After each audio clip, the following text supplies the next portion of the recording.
Hi, boys and girls. Welcome back. This week for English, we're going to do something a little bit different. So I have four activities, and they're about cereal. Okay. So I want you to do the first activity, and then the other three are optional. That means you can do them if you'd like. If you're interested in doing the activities, then that's fine. Do them. If you're not, that's fine too, as long as you do the first one. And you can do as many extra activities as you want. Okay. You can do just one extra, two, or even all of them. It's up to you. So, what is the work all about? Well, it's called Cereal Box Scavenger Hunt. So, you have to take a cereal box if you have one at home. If you don't have a cereal box, you can use any food product. So, maybe any box, maybe a cookie, a box of cookies, maybe a can of tomato sauce, whatever you have at home. But if you have a cereal box, go ahead and use that. So here you have to answer a bunch of questions like what company makes this cereal? What are the first four ingredients in the cereal? What's the size of the box? Draw a picture that you can see on the box and so on. So do this.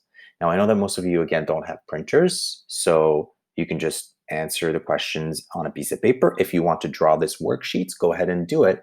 But don't bother your mom and dad. Don't ask them to do it because they're very busy, probably. Try to do it yourself, okay? So if you do this one and you want to do more, you can scroll down. There are more activities, okay? So this activity right here has four different tasks. You can write a letter to your mom to convince her to buy this kind of cereal for you. So the cereal that you're of your choice. This is persuasive writing, right? So remember what that was? Write a paragraph. You can write a story about the special toy because sometimes you do find toys inside cereal boxes. Um, you can write about your favorite kind of cereal. You can describe how it tastes, smells, looks, feels, and sounds as you eat it. And you can pretend that your box of cereal comes to life and you can write a story about its adventures. Okay, so whatever you choose to do. This is the third activity. It's called Cereal for Sale. So basically, you can create a design for cereal to convince people to buy it. It's called an advertisement. Sometimes when you watch TV, you will see advertisements for products like toys or foods like cereal. So write an advertisement to sell the box of cereal. Okay. It can be a poem, a song, a jingle, or anything you want just to convince people to buy it. Okay. It can be made up of pictures and words.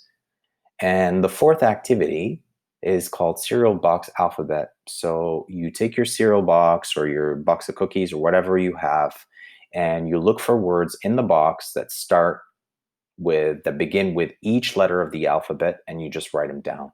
Okay. So again, this activity and this one are optional. You can do as little or as many as you want, but make sure you do the first one. And that's all of your work for English this week.